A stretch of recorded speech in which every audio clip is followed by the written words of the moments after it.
हिंदुस्तान का मुसलमान तो बाबर को अपना आदर्श मानता नहीं है, वो तो मोहम्मद साहब को अपना आदर्श मानता है, सूफी संतों की परंपरा को अपना आदर्श मानता है।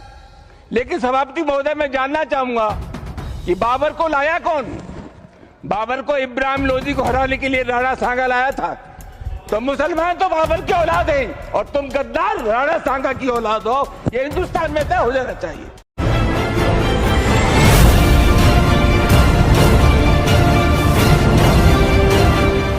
राणा सांगा के इतिहास को अगर इन्होंने पढ़ा होता, वो महान योद्धा जिसके शरीर के घाव इस बात को बताते थे कि इन्होंने भारत की धर्म और संस्कृति को बचाने के लिए उस समय किस प्रकार के पराक्रम का परिचय दिया था। अगर रामविलास सुमन जी ने भी इतिहास का कोई पन्ना पलट दिया, जिस पन्ने में अगर इस तरह की भाव लिखा होगा, 200 साल पहले 100 साल पहले हम लोगों ने तो इतिहास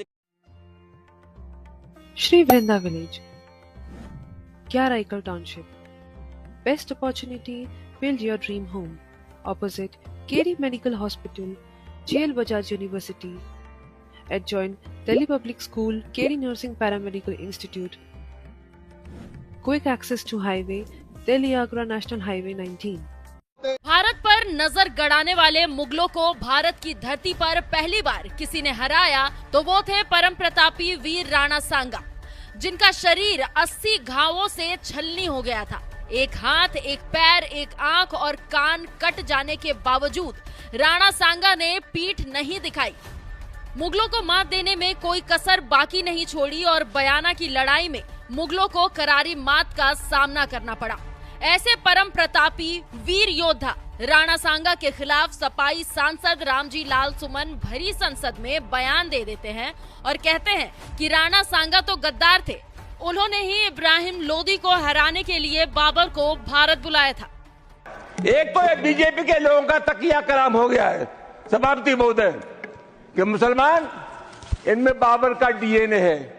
उप सभापति महोदय, मैं जानना चाहूंगा कि बाबर का डीएनए मुसलमान में है।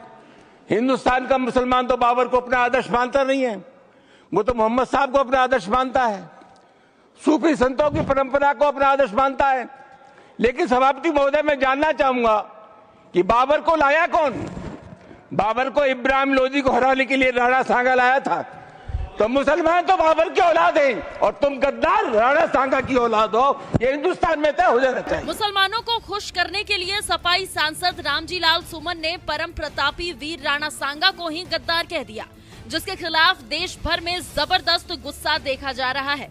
तो वहीं उत्तर प्रदेश के कुंडा से विधायक रघुराज प्रताप सिंह उर्फ राजा भैया तो इस कदर भड़क गए कि समाजवादी पार्टी को राणा सांगा की वीरता की याद दिलाते हुए कहा। समाजवादी पार्टी के राष्ट्रीय महासचिव रामजी लाल सुमन ने राज्यसभा में राणा सांगा के विषय पर जो अभद्र टिप्पणी की है वो सत्य से परे तो है ही, हर देशभक्त, हर राष्ट्रवादी के लिए बहुत ही कष्टप्रद भी है। राणा संग्राम सिंह, जिन्हें हम राणा सांगा के नाम से जानते हैं, उन्होंने राष्ट्र और धर्म की रक्षा के लिए अनेक लड़ाइयां लड़ी और जीती। महाराणा होते हुए भी युद्ध में सबसे आगे की पंक्ति में लड़ने वाले राणा सांगा ने शरीर पर 80 से अधिक घाव खाए, लेकिन उनकी पीठ पर एक भी घाव नहीं था। बात यही खत्म नहीं हुई। राजा भैया ने बाबर जैसे मुगल आक्रांताओं का महिमा मंडन करने में लगी सपा को लताड़ते हुए कहा, तुष्टीकरण के चलते हमारे महानायकों को खलनायक और गद्दार कहा जा रहा है। देश का दुर्भाग्य है कि औरंगजेब जैसे आतताई और बर्बर शासक का महिमा मंडन करने के लिए कुछ लोग अपने ही महानायकों को छोटा दिखाने की होड़ में लगे हुए हैं। कुंठित लोग राजनैतिक स्वार्थवश तुष्टीकरण के उद्देश्य से चाहे जो भी आरोप लगाए, लेकिन राणा सांगा देशभक्तों, राष्ट्रवादियों के लिए प्रातः स्मरणीय रहेंगे, सम्मान और श्रद्धा के पात्र रहेंगे। कैसी विडंबना है जिसने अपने पिता को कैद किया, भाइयों की हत्या करके कुत्तों को खिला दिया। ऐसे औरंगजेब को चाहने वाले भी इस देश में हैं, जो अपने ही महानायकों के गौरवशाली इतिहास को झुठला रहे हैं। इतिहास के सत्य पुनर्लेखन का युग आ चुका है। राणा सांगा को गद्दार बताने वाले सपाई सांसद को राजा भैया ने कुछ इसी अंदाज में करारा जवाब दिया। तो वहीं कवि कुमार विश्वास ने भी कविता के जरिए समाजवादी पार्टी को मुंहतोड़ जवाब दिया और सोशल मीडिया पर लिखा, जुगनू की कुछ औलादों ने सूरज पर प्रश्न उठाए हैं, शेरों की मादों के आगे कुछ ग्राम सिंह चिल्लाए हैं। मेवाड़ वंश कुल कीर्तिकोश जिनके होने से दीपित है, उन राणा सांगा के घावों पर कुछ भुनगे मंडराए हैं। उनसे कह दो अब देश शौर्य की मुट्ठी खूब तानता है। उनसे कह दो ये देश महाराणा की ज्योति जानता है। इतिहास तुम्हारी सरकारों का बंधक नहीं रहेगा अब। उनसे कह दो ये देश लुटेरों को अब नहीं मानता है। उनसे कह दो ये देश ऋणी है ऐसे पुण्य प्रवाहों का। ये देश ऋणी है वीर शिवा के परम प्रतापी छावों का। उनसे कह दो वे राजनीति का गुणाभाग घर में रखे। ये देश ऋणी है महाराणा सांगा के 80 घावों का। राजा भैया, कुमार विश्वास जैसे तमाम लोगों ने राणा सांगा के अपमान पर सपा को कुछ इसी तरह से लताड़ लगाई, लेकिन इसके बावजूद सपाई सांसद अखिलेश यादव जैसे मौन साधे हुए हैं। उन्होंने ना तो उनके खिलाफ कोई एक्शन लिया और ना ही उन्हें कोई फटकार लगाई, क्योंकि अखिलेश यादव भी ये बात अच्छी तरह से जानते हैं कि चुनावों में मुसलमान बड़ी संख्या में सपा को वोट देते हैं। यही वजह है कि उनकी पार्टी मुसलमानों को खुश करने का कोई मौका नहीं छोड़ती है। इफ्तार की दावत उड़ाने के लिए ईद और बकरीद में खुद अखिलेश यादव शामिल होते रहे हैं, तो वहीं अब उनके सांसद रामजी लाल सुमन तो 2 कदम और आगे जाते हुए परम प्रतापी वीर राणा सांगा को ही गद्दार बता डाला, जिससे मुगल प्रेमियों की छाती चौड़ी हो जाए।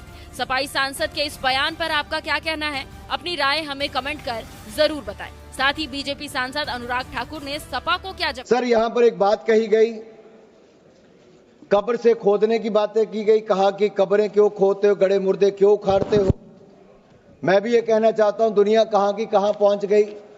ये लोग अभी भी 17वीं शताब्दी में मुगलियाई सोच के साथ ही चल रहे हैं। इनके आइडियल तो राणा सांगा, शिवाजी महाराज, महाराणा प्रताप होने चाहिए थे, लेकिन बाबा और औरंगजेब को याद करने में ये लोग लगे हैं। मैं तो इसमें एक बात कहूंगा, जो दरिंदा खा गया अपना पूरा परिवार, फक्र से आज शरियाए दीवानों को मोहब्बत है उसकी कब्र से। और जिसने जाजिया टैक्स लगाने का काम किया था, आज उसको ये लोग याद करते हैं। जिसने धर्म के नाम पर हिंदुओं पर टैक्स लगाने का काम किया था, आज उसकी कब्र को याद करने का काम ये करते हैं। आप फाइनेंस बिल पे और यही नहीं, इसके अलावा याद करिए इंदिरा गांधी जी का समय 93.5% आप 93.5% टैक्स लगाने का काम, आप फाइनेंस पे 93.5% टैक्स लगाने का काम इंदिरा गांधी जी ने किया था। आज नरेंद्र मोदी जी की सरकार है जिसने 12 लाख तक जीरो टैक्स किया है, कोई टैक्स नहीं लगाया, टैक्स माफ करने का काम किया। और जहां तक जीएसटी अपीलेट ट्रिब्यूनल की बात है, जीएसटी अपीलेट ट्रिब्यूनल भी हमने बना दिया है, संजय मिश्रा जी उसके चेयरमैन हैं। यही नहीं सर, मैं एक बात आपसे और कहना चाहता हूं, अगर आप राणा सांगा की बात कही गई, ये विपक्ष के नेताओं से मैं कहना चाहता हूं, हमारे पूर्वज, हमारे नायक भारत के गौरव, ये इनको अपमानित करने का बार बार प्रयास करते हैं। उनकी छवि को धूमिल करने की इनकी आदत बन गई है। सर, मैं पूछना चाहता हूं, वोट बैंक के लिए स्वाभिमान को कितनी छोड़ दोगे, कितना नीचे गिर जाओगे? मैं कहूंगा, वीर कभी मरते नहीं, वो सदा जिंदा रहते हैं, कभी दिलों में, कभी इतिहास में अमर रहते हैं। साहस इतना था शूरवीर राणा सांगा में, भर देश के दुश्मन कांपते थे थर-थर। मेवाड़ शिरोमणि को तुम नीचा क्या दिखाओगे? मुगलिया सोच की औलादो, जिनके 80 घाव थे तन पर, व्यथा नहीं थी मन में। आज अगर राणा सांगा जिंदा होते तो तुम जैसे दूर कोने में बैठकर टोपियां सिल रहे होते। सर, यही नहीं, अगर मैं बात करूं, आज मुस्लिम आरक्षण की बात करते हैं, बाबा साहब अंबेडकर के संविधान की कॉपी को लेकर जाते हैं।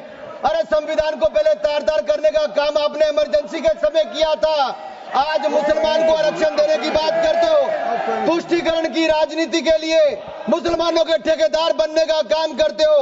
सबके हक की बजाय मुस्लिम परस्ती में मशगूल कांग्रेस, क्या आप मुस्लिम लीग बनाने की बात करते हो?